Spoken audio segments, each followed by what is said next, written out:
Welcome everybody, this is Max from Woodsmans Finest. Thanks very much for tuning in to another episode in my Modern Trad series. Today we're actually going to be talking about a Stalker Stickbows Jackal FXT longbow. So stay tuned, I hope you're going to enjoy.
Welcome once again to another episode in my Modern Trad series. Today we have another grip to tip episode, and I want to present to you a Stalker Stickbows FXT Jackal longbow. So right off the bat, I hope you like this series. If you do like and enjoy these kind of videos, please like and subscribe, because this is the only way the algorithm actually knows that anybody cares. So that would be awesome. Take a split second, hit those buttons, and that would be greatly appreciated. Now, in the first episode we actually went over a reflex deflex longbow, a one piece, which was actually probably my first second-hand custom bow that I ever bought back in the day, probably about 10 years ago, give or take. So today I thought it would be interesting to just go one step ahead, if you will, technology wise, or maybe just stick to the same realm but like kind of take it up a notch. So today we are obviously talking about a three-piece longbow made by Stalker Stickbows, South Cox. I've been talking to South for quite a few years now, back and forth. I really appreciate the work he's doing, and he's an incredible craftsman. I don't call him an artist because I really feel he has the craft and the purpose, the practicality of his product in mind, because first and foremost I feel like South is an incredible hunter. As far as I know, he has been doing some really high stakes hunts, especially mule deer up in the high country. He's got some incredible videos out there, I think partially produced by Tim Neville of the Push Archery, and they are just amazing. It's mind-boggling to me that someone is up there for like 14 days, super high altitude, and he's really putting his own work to the craziest test I feel like there is, which is like all types of weathers, high altitude, stuff's just banging off rocks, and this is just an amazing testing of your own product, in my opinion. So before I'm rambling on too much, just because of how much appreciation and admiration I actually have for South and the way he does things, and the incredible craftsman he is, let's just talk about very quickly the history I have with this bow. I bought it, I think, about 3 years ago, used, for an incredible price. I think it was like $450. I'm not sure where it was. It might, excuse me, it might actually have been the Leatherwall bow site classifieds. And like I said, it is an FXT longbow of his Jackal model.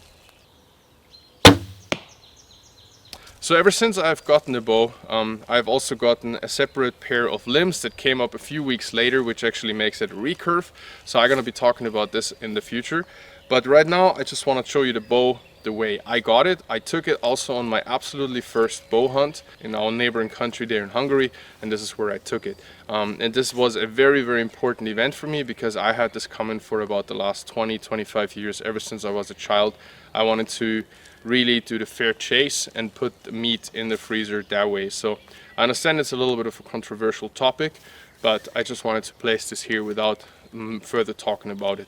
I also don't want to mess around too much about you know, the way I shoot this bow, etc., because I feel like everybody has got his special sauce, and as long as you're enjoying an arrow flying, that is the main and most important aspect for me.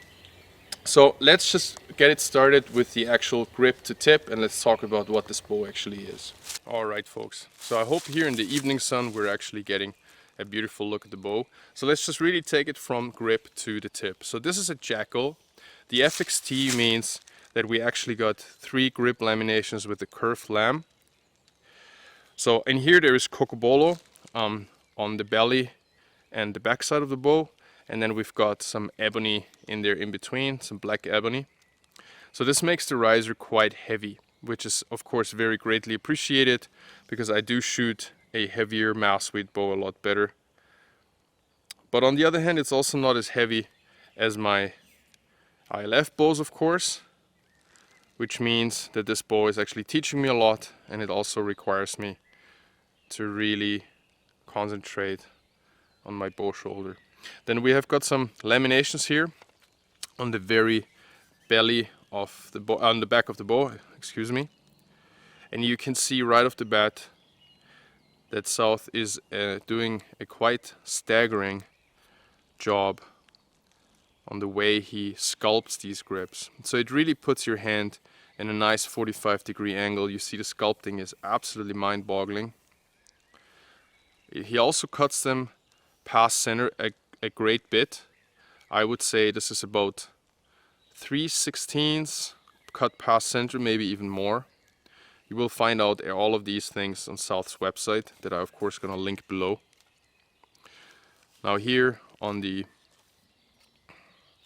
belly side of the bow, you see that I actually had this bow redone a little bit by South about 2 years ago, where I wanted him to flatten the grip for me and give me somewhat more of an edge here for my lifeline, because this is just what I'm used from my R-Core grips and from my ILF bows. I just shoot this bow better that way. On the shelf you see that I'm actually running a Vanguard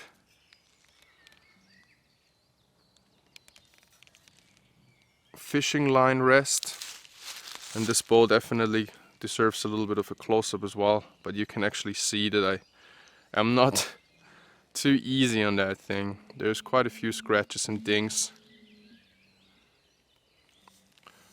But South puts a very, very good finish on here, so I never had any issue. Now, let's just start walking out a little bit here onto the limbs. They're of course reflex deflex limbs. There's one pin, and then there's of course the bolt. We've got probably some sapele or mahogany or something like that in the wedge. And in the overlay, there's some curly veneers. I'm pretty sure it's curly maple. And 2 absolutely beautifully done bamboo laminations. Hope this comes through. Beautiful shape to the limb. I'm running it at 7 1/4 of brace height, which is the lowest that South recommends, but it works really well the way I shoot it. And then we've got some beautiful laminations as well here in the tips. They're quite fine, but still stout enough that you don't have to worry about anything. Now the string that's on here is also done by South. I always like the strings very much that he's actually sending out with his bows. This one has very small loops, perfect for this long bow. And then here on the belly side of the limbs, we've got some other laminations that I'm not even sure of the veneers. As I bought this bow used, I had no information about the wood actually whatsoever. I just liked what it looked like. Now as you can see, I'm running a bow quiver on here. Shout out to Eagle Flight Quivers. I've had this thing here for over 10 years and I've really beaten it up, and it's still on here and it's still going strong. It needs new foam sometimes, but the grippers are really useful for dampening the bow down. Not that it has any hand shock or sound, but I put this very compact and light bow quiver on all of my bows. Most of them actually running this bow quiver here because it's very lightweight, it's compact, it doesn't mess with my balance too much, but at the same time it does a perfect job acting a little bit as a dampener as far as sound goes. But this bow here is very quiet, so I never had an issue with this bow being loud.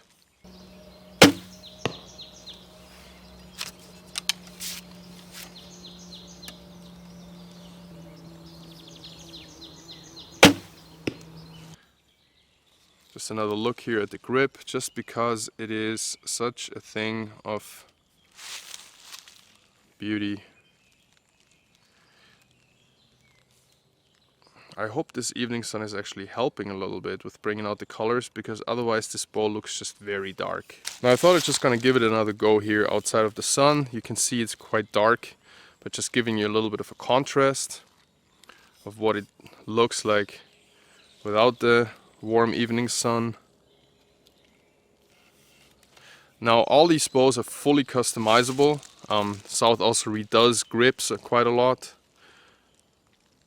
You can choose laminations, woods by such a number that I'm not even trying to do the choice justice. But he is also adding some phenolic, or rather G10, very lately to his assortment. And he also just moved into a new workshop just as of the last couple of weeks, and there's going to be an actual physical shop as well to visit. So as I said, this is the Jackal FXT. It's 62 inches long. In this case we have 49 pounds at 28 inches, so I pull about 47 at my draw.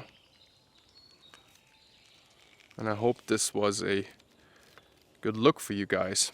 So just a quick shout out as well to my buddy Josh at Wild Fletching. Been working with him for about, yeah, more or less a year now. It's the only fletching I use. I've used a lot of different fletchings before, tried vanes as well, but when it came to my first hunt, despite rainy weather, I actually chose these because they do not fold down, and even after passing through an animal, they still looked like this. They didn't fold down at all. He makes these entirely from natural turkey fletching that he gets from hunters. On the front end here, pretty beaten up. Shout out to Top Hat as well, who are also supporting me on this channel and with their products. This is an Eastern Axis style arrow, and we've got a hit insert. I've also used their insert outsert system, and then we've got a collar and a 200 grain point, and I try to tune with point weight. You see everything's quite beaten up, but because of these little collars that are running on the front, I'm running on the front and on the back. These arrows have never let me down, and the collars are protecting these incredibly. I've done some pretty crazy things with these arrows. These are 340s, 31 inches long, and altogether we've got 225 up front, just as far as questions on the arrow setup. Thank you very much for watching, folks. I hope you do like this type of format. Just throwing in a bunch of B-roll here and there, just walking through the archery range. I'm not claiming to be any type of accurate shot or whatever. I really enjoy training form. I really enjoy knowing what I'm doing. I'm shooting a fixed crawl, shooting off an elevated rest. Sometimes I shoot off a shelf. Sometimes I shoot off the bare hand. Sometimes I shoot off some type of button and a plunger. So I really do enjoy all types of archery. I do enjoy seeing my arrows fly and just like dabbling in it. So I hope that you guys enjoyed just coming along and having a little bit of a look at this particular bow, because I think it's a great succession from the last episode where we did like a one-piece reflex deflex longbow, and this would be, so to say, the second in line. So next up we're going to be talking about a couple of ILF rigs that I really enjoy as well. So I hope you're going to be tuning in again. Let me know if you like this format, if something is too long, too short, if you want to have a look at something in particular. I'm really trying to put all types of information, personal and factual, in a rather short condensed time, but I'm sure that there's a lot of things that I could do better. So if you want to find out more, please visit me at woodsmansfinest.com. For all my tools, the spoons, the leatherwork, you can find me on Instagram under Woodsmans Finest. And of course there's a huge library of carving, sharpening, etc. videos on my video library here. So please browse that, check that out, and use the links below if you want to support the channel. So now we're at about 65 hours of spoon carving, cooksa carving, decoration, sharpening, tool use videos, and a lot of leathercraft on my Boon TV page down below. So please check that out as well if you're interested in any of that. I appreciate all the following and I appreciate all the time, and I'm gonna see you next time, folks. Cheers.